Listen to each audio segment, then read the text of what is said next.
বিসমিল্লাহির রহমানির রহিম। Hello everyone, আসসালামু আলাইকুম। বাংলা নববর্ষের শুভেচ্ছা জানিয়ে নতুন আরেকটি ভিডিও দেখতে সবাইকে স্বাগত জানাচ্ছি।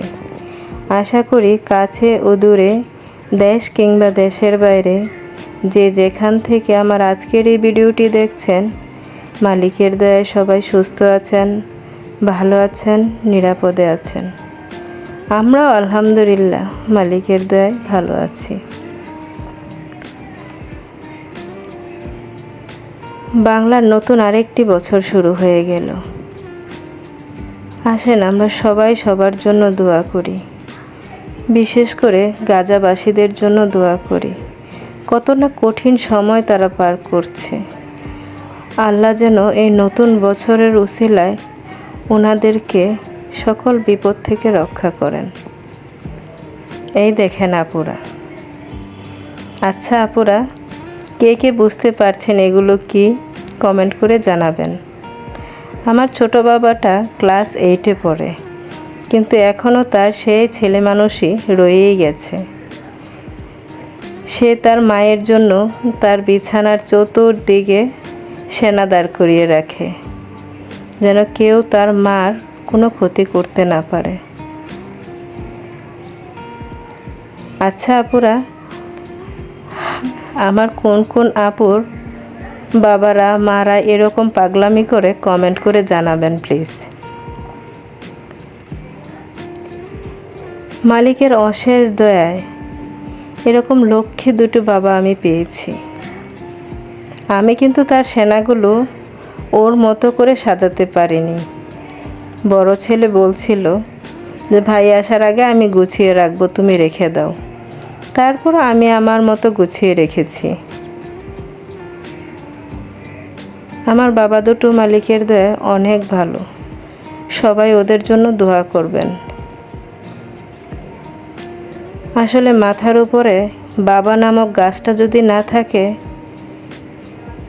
সেই সব ছেলে মেয়েদের জীবনটা যে কতটা কষ্টের হয় তা আসলে যারা ফেস করে তারাই বুঝতে পারে।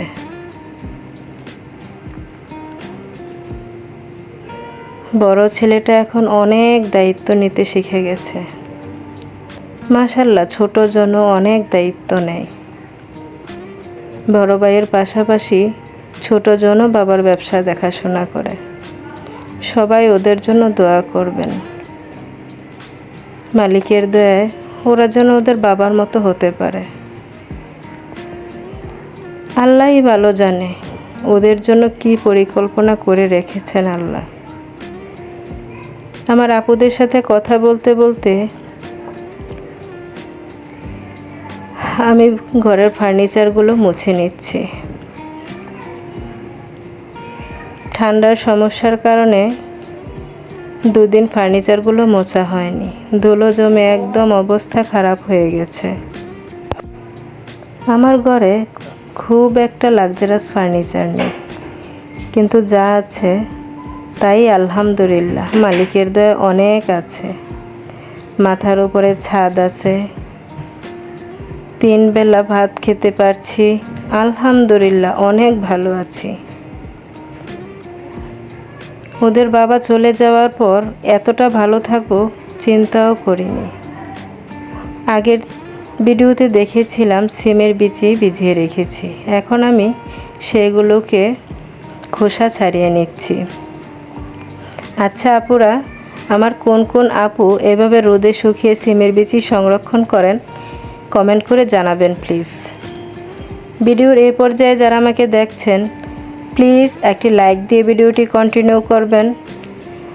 যারা আজকে নতুন আমার চ্যানেলটি ভিজিট করছেন বা আগে ভিজিট করেছেন কিন্তু চ্যানেলটি কোনো কারণবশত সাবস্ক্রাইব করা হয়নি, তারা প্লিজ চ্যানেলটি সাবস্ক্রাইব করে পাশে থাকার বেল বাটনের অল অপশনটি অন করে দেবেন। তাহলে আমি যখনই ভিডিও ছাড়ব নোটিফিকেশান চলে যাবে আপনার মাঝে। আপনি আপনার সময় সুযোগ মতো দেখে নিতে পারেন। চাইলে আপনি আপনার ফ্রেন্ডস অ্যান্ড ফ্যামিলির সাথে শেয়ার করতে পারেন। অলরেডি যারা এই কাজগুলো করে দিয়েছেন তাদেরকে জানাই অসংখ্য ধন্যবাদ। এদিকে কাজ করছি, অন্যদিকে আমি আমার রান্নাবান্নাগুলো সেরে নিয়েছি। আজকের রান্নায় ছিল গরুর গোশত আর ডাউল। আজকের ভিডিও থেকে আমি এখানেই বিদায় নেব। সবাই ভালো থাকবেন, সুস্থ থাকবেন আর আমাদের জন্য দোয়া করবেন। আল্লাহ হাফেজ। আসসালামু আলাইকুম।